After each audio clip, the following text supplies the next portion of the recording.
fairies, and welcome to Foxes and Fairy Tales. Today we're going to be wrapping up my rFantasy 2024 bingo board. Okay, so here we have the rFantasy bingo board. Now, a couple of rules that we were told right off the bat are that you can only use one book for one square. That was fine. You may not repeat an author unless they are the author for the short story square. And unless I have missed something substantial, I think I stuck to this one fine. The third rule was that only one square could be a reread, and I will be honest, I cheated. My Anne Rice and Terry Pratchett books were both rereads, as was Memories of Ash. Memories of Ash I'm going to take as being the official allowed reread because that wasn't so many years ago that I read it. But the Anne Rice and the Terry Pratchett I read 10 or 15 years ago, and quite honestly, every moment of both of those books was brand new information to me. I had no memory of almost a single plot point or any of the characters. So I cheated and I don't feel guilty about that. Every square on the board had a hard mode as well as the kind of standard mode, and I made a point of not aiming for hard mode because I knew it would be too much for me to get hard mode on every single square, and I thought if I tried it on as many as possible, then I would just end up stressing myself out about finishing the board properly. So I decided not to bother, but now going through it, I'll maybe see if I hit more than I think. First row across, the first prompt was the first in a series. To read the first book in a series, shockingly enough. The hard mode is that the series is more than 3 books long, and I think this is the first in a quartet. So the book I read was Mélusine by Catherine Addison.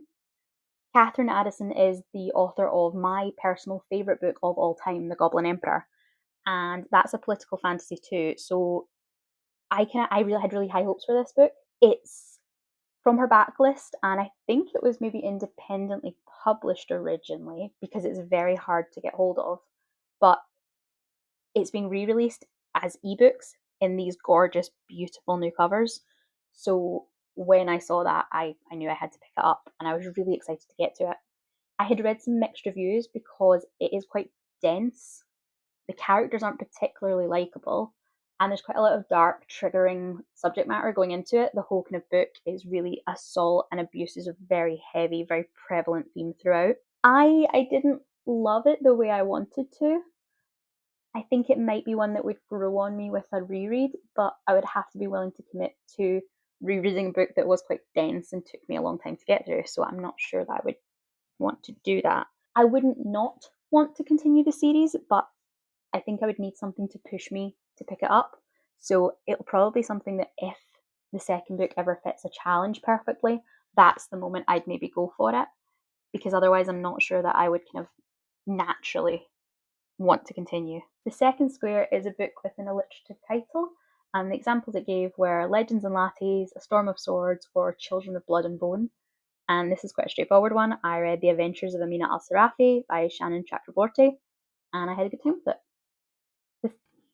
The third prompt was Under the Surface, and the challenge was to read a book where an important setting was either underground or underwater. I read Rolling in the Deep by Mira Grant. I've read the original novel, which is Drowning in the Deep, years ago, and this is a kind of prequel novella that I listened to on Everand. Because it's short, I didn't get as much from it as I did from the first book. The book had me in tears. I was so attached to the characters. This one, I didn't make that kind of connection to them. I did enjoy it, but it wasn't quite to the same emotional level. The fourth square is criminals, and the prompt was to read a book in which the main character is a criminal. They could be a thief, an assassin, or someone who commits mail fraud. And the hard mode is to feature a heist. This book sort of features a heist, but it's almost running in the background, and it's more like a long con, I guess, rather than like a heist like Six of Crows. I read Running Close to the Wind by Alexandra Rowland. It's in the same universe as her earlier book, A Taste of Gold and Iron, and it references a couple of the events in that book, but the tone of this book is so different that if you didn't know that, you really wouldn't know they're in the same world at all. This one has it's got a much stronger comedy element. It's almost a kind of satire feel to it. And it did take me maybe 40-50% of the book to really kind of get my head around that. Because at first I was expecting what I was expecting, and the characters in this are not the same characters that are in the previous book, which is, more respect to her, because by the end I was convinced and I enjoyed it. So it's a very strange book, and I think you have to be in the right mood for it, because there are really surreal moments. There's a baking contest being held by pirates, but there's also a part of the baking contest where you need to insult the other competitors as much as possible, but not outright insults. It needs to be backhanded compliments, and it's all just very strange and slightly farcical, and it's a good time. You just need to know what you're getting. The fifth square is dreams, which is to read a book where a character experiences dreams, either magical or otherwise. For this one, this was my official reread, and I read Memories of Ash by Intisar Khanani. I read Sunbolt and Memories of Ash as part of a read-along during Weird and Wonder, and the intention was we would go straight into the third book, which I think is called Debt of Ash. I had read these two books a long time ago, or a few years ago, and I think they were originally independently published, and they've now been picked up by a publisher with the proviso that the third book will get added on at the end, so it rounds out the trilogy.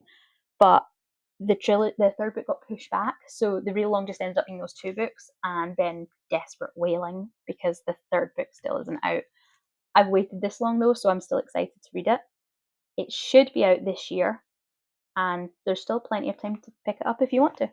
Okay, so we are on to the second row, and oof, this row was okay. The first prompt was entitled Animals, to read a book with an animal in the title. The animal didn't have to appear in the story, so it could be something like the Raven Tower or Wolf Song or A Feast for Crows. I read Starling House by Alix E. Harrow, and I didn't have a great time with this one. If the big backstory that is revealed during the finale had been the main story, I think I would have enjoyed it more, but I wasn't a huge fan. It was actually probably one of the worst rated ones on the whole bingo board now I think about it. Apart from the next square, which was Bards, to read a book which the primary protagonist is a bard, a musician, a poet, or a storyteller. I picked up a short story for this one just because I just wanted to fill it. I didn't have anything particular in mind, and it was just an easy way to tick it off was to go with a really short story. So I think it was a Tor original, and it's The Star Bear by Michael Swanwick. Now, this one, it's a Russian poet who is living in France, and he starts to imagine a bear around the place. And I'm sure other people will get far more from this than I did, but it's very metaphorical, it's very full of allusion and symbolism, and I don't know whether it didn't work for me in the moment. The next prompt was to read Prologues and Epilogues, a book that has either a prologue or an epilogue. And I read The Last of Pie by Misha Popp. This is the third or fourth book in the Pies Before Guys Cozy Mystery series, and I really enjoy these books. The premise is that the protagonist has magic that she can bake into pies, and it's always kind of a curse that she bakes in, and she essentially uses them to assassinate bad people, which is awesome fun.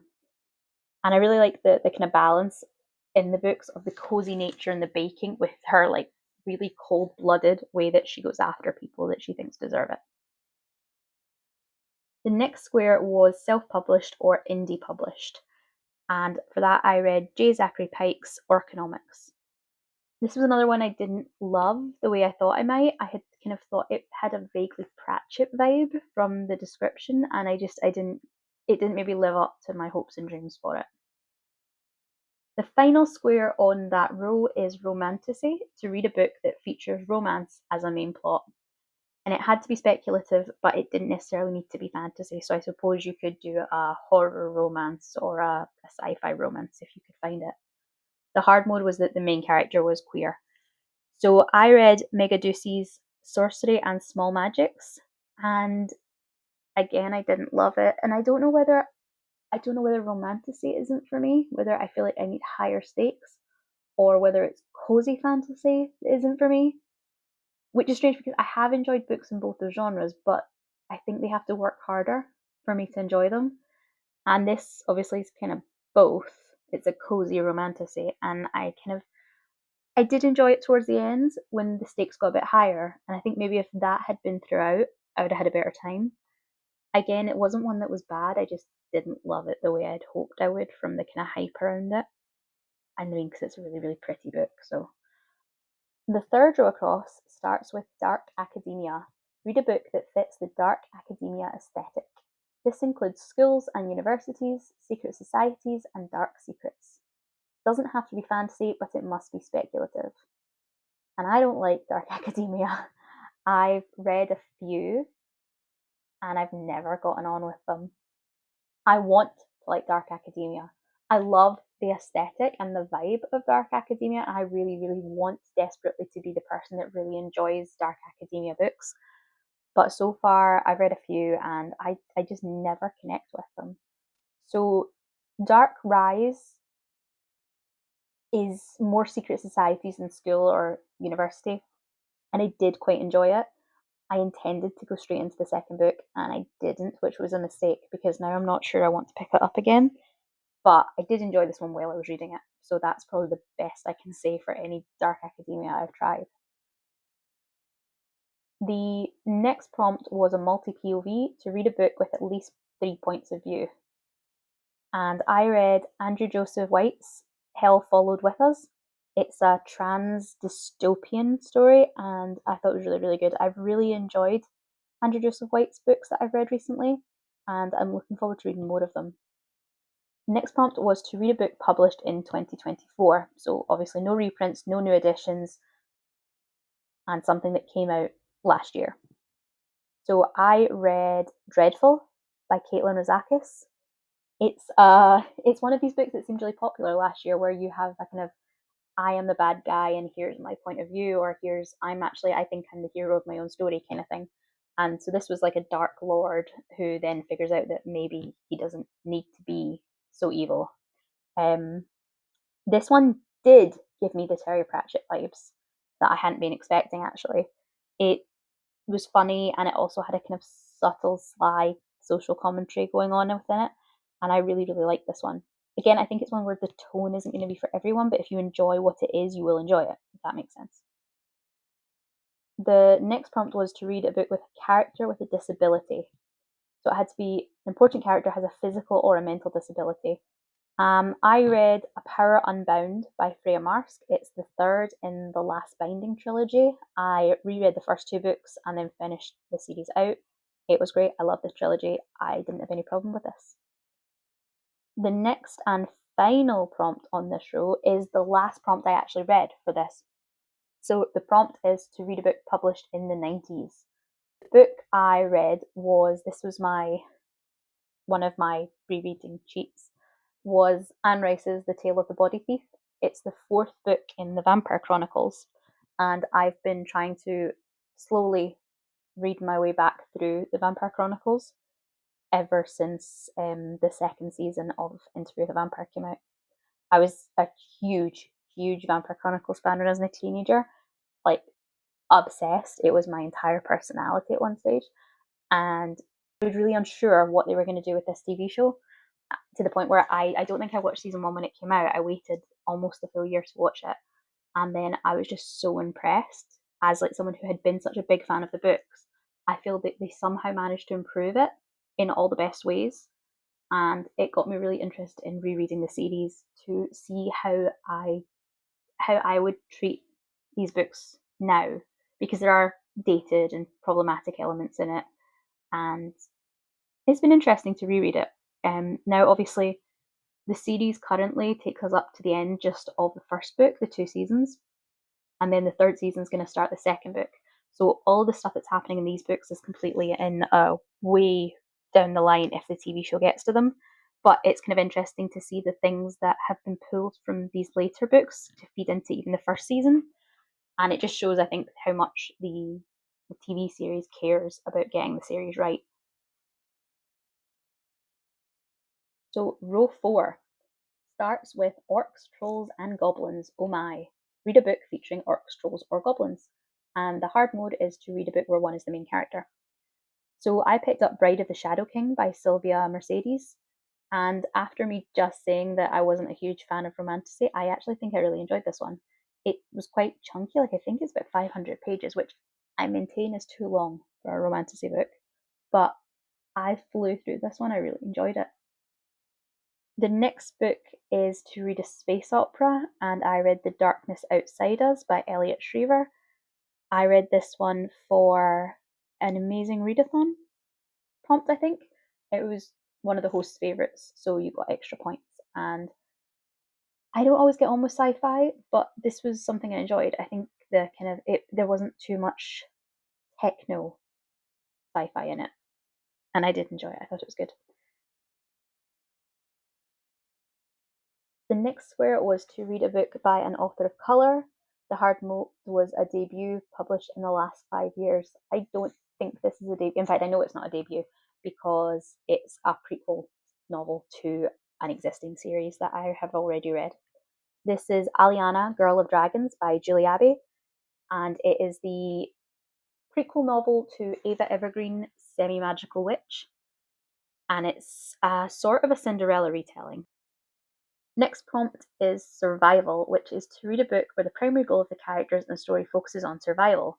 This can be an apocalypse, a war, high school, anything like that. I picked up The Sunbather Trials by Aidan Thomas, and I really, really liked it. It's the second Aidan Thomas book I've read, and I think I did the right thing by the first book I read was, I think, his first novel, his Peter Pan retelling, and the way I enjoyed it, I didn't love it. And I think it was better that I came into this rather than going the other way around. I have the sequel to this that I still have to read on my Kindle, so hopefully that's a next year project. So the final square on this row is to judge a book by its cover. And I read Rise of the Vicious Princess by C.J. Redwine. I actually read both books in the duology, and I thought they were fun. They were YA fantasies, and they were a good time. For the final row, the first prompt was to read a book set in a small town. I picked A Sorceress Comes to Call by T. Kingfisher. It's a relatively short book. I don't think it was quite a novella, but it's on the shorter side. And it's a Goose Girl retelling, and I really, really enjoyed it. I haven't enjoyed the last couple of Kingfisher novels as much as I used to enjoy their work. I think Nettle and Bone and the Sworn Soldier books really just didn't hit for me, but this was a return to form. I really loved this one. The next prompt was to read 5 speculative short stories. I picked up an anthology by Lana Cole. It was Seasonal Spice and Everything Nice.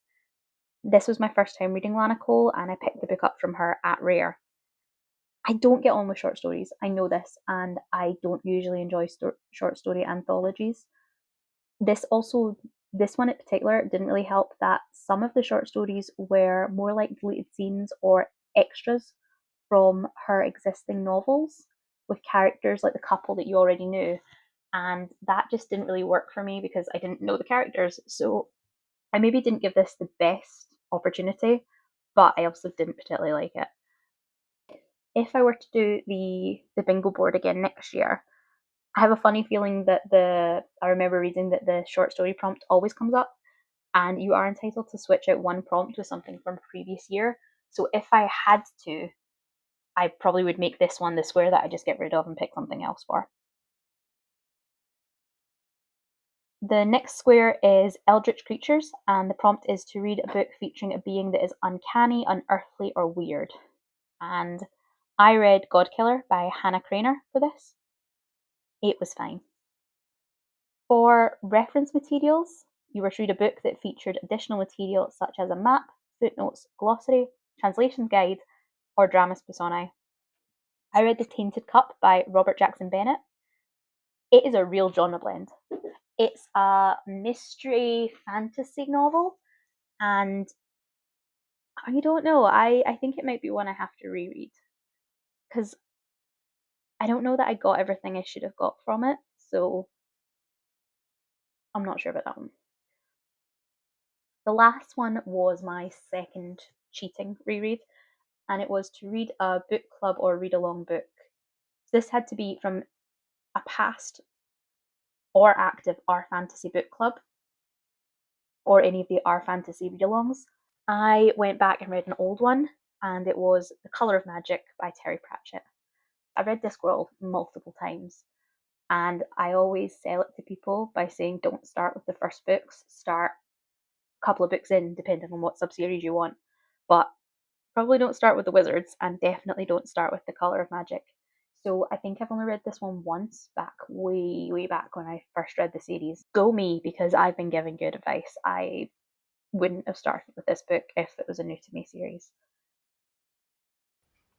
So that's how I got on with my 2024 bingo board, and I'm really pleased by it. I'm also really looking forward to seeing which challenges come up on the 2025 board, which should be releasing soon. I'll see you next time.